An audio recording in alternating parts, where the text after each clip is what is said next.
Yo guys, we're back again on Gusto News. Yes, you're watching Gusto TV Africa. I want to appreciate every one of you for all you do for us. We love you and we would always say thank you, thank you, thank you. The news is buzzing. We have Olamide Bado up again. Bado know the rest. Like guys, Bado literally dropped one of the dopest songs in 2024 that had everybody going. Yeah, it dropped that EP in July, and then he said yes, that is volume 1. So right now there are talks and speculation that Bado is back in the studio. Olamide is one person that is always recording. And there was a time Odumodu said he called him just immediately after he dropped Ikigai, and he said Bado was in the studio again. Like, Bado see the studio after he dropped that dope EP. Bado has been said to be recording his next album, which is going to be the 15th album since he started his career.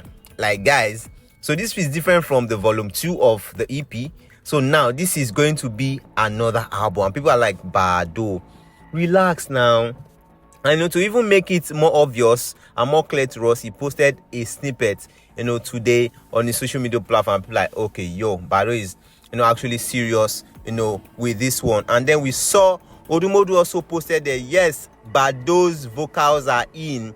Yes, Odumodu is excited that Bado has sent his vocals. Like finally he now has Bado on a song that he's going to drop when he's ready to drop that one. It's really good to see that yes, Bado is showing love to everybody. Bado is in a really good mood in 2024, and we really love to see this. And he has said that yes, 2024 Olik is coming back, and I'm also going on tour.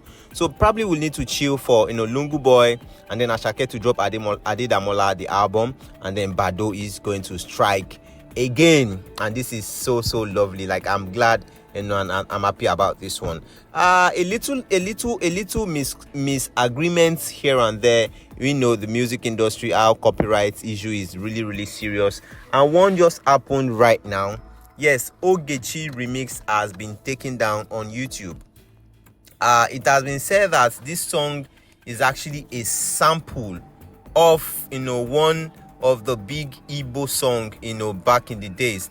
Yeah, it said it sampled Chimwanya featuring King Ogwigiri, Ogechi Kamam. That's the title of that one. Yes, YouTube took it down. It dropped 2 years ago. It has 4K views, but YouTube has taken the video down for copyright issues, and this is really serious. We know that when you're abroad, you need to link up with the big boys, you need to link up with them Top Guns and all of that.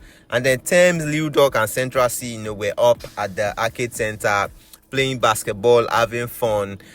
Before you can be rolling with these guys in that kind of level, it means that you guys are in some sort of really chilled level, and maybe they have a song together, or maybe they've done something and then they decide to relax and have fun. But yes, they were playing the basketball arcade, and then Lil Duck actually won Thames and Central C for that one. Portable Omolalomi is never ceases to amaze us. Bro, man literally arranged his room after dragging DAVIDO and dropping that song.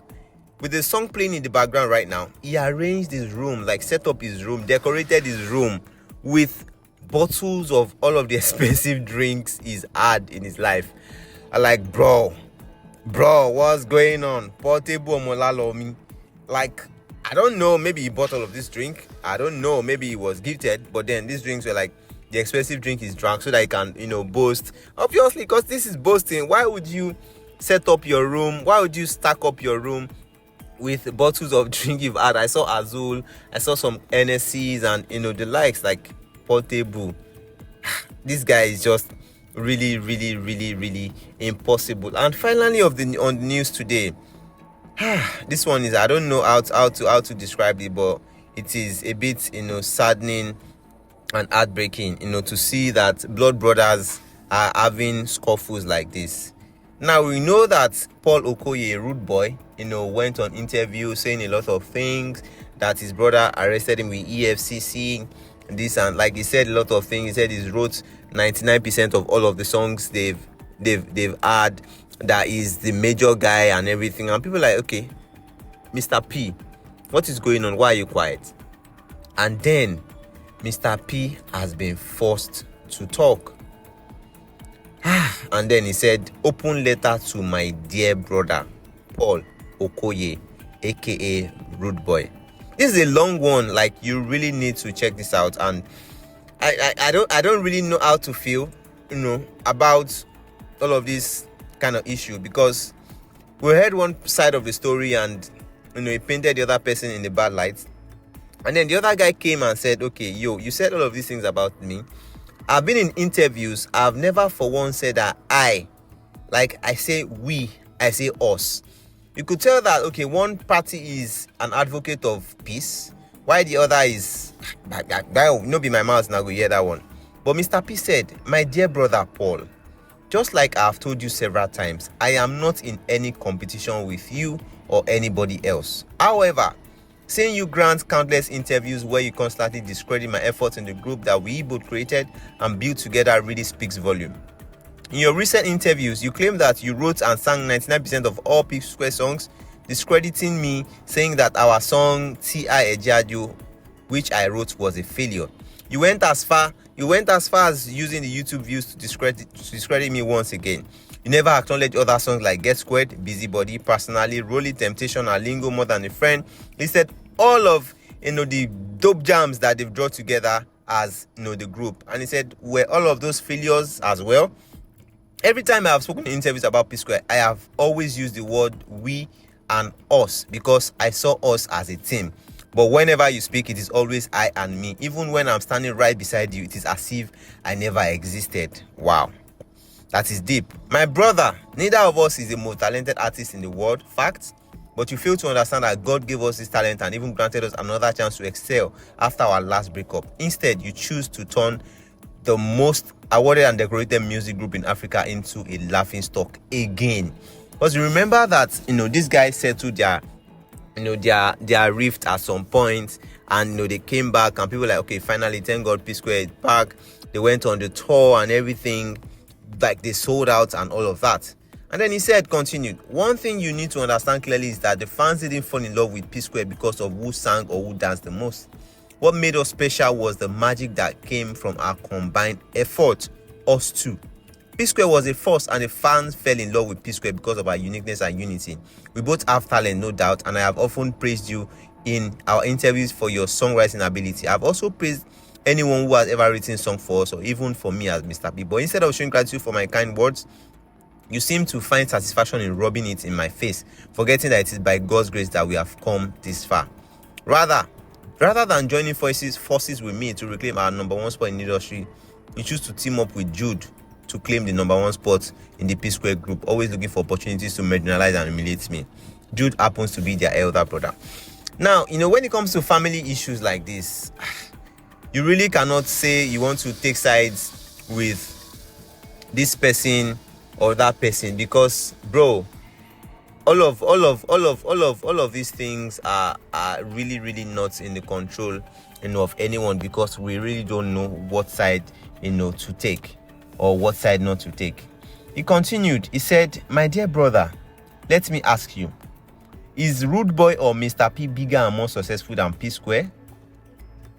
Are we individually selling out arenas and stadiums like PSquare used to? Are we topping world charts with our songs as solo artists? Like, he said a lot of things. And he said, right now, I'm handing over everything you do. In fact, you are everything, including PSquare's video director, the band, the promoter, the manager, the choreographer. You are the author and finisher of PSquare. In fact, I dash you 99% of everything I dash you 100% of everything instead of the 99 you claim. And he said he blamed himself for not responding, to his brother in 2019 when he tweeted, I wrote all of PSquare's song. He said he didn't respond because he wanted peace to reign and family and friends advised him, and now he is paying dearly for it. He said, do they command crowds like they used to? He often finds himself wondering, what do his brother truly want to gain, constantly disrespecting and belittling him. He has disrespected his wife, his family, disrespected his talent, his ideas, and even sided with their brother when it comes to trying to oppress them and all of that. And he said he really, really, he poured out his heart, and people can see that, This is a really, really serious one. And to end it, he said, please allow me to focus and do my music in peace. As for the EFCC issue, I will address it before the end of the day. Stay tuned. It is really, really sad to go through, the letter, that all of this that transpired, and we just hope, and I'm sure everybody wants these guys together, whatever it is. But then even the elder brother that is meant to make sure that all of these things are sorted is taking sides with one of the brother. I don't want to pull out in family issues, but then I just hope that they get to resolve this and everything gets settled amicably. It's really, really painful. It's so saddening to read this. But then share your thoughts, guys. What do you think? And let us know in the comment section. We'll catch you guys on the very next one.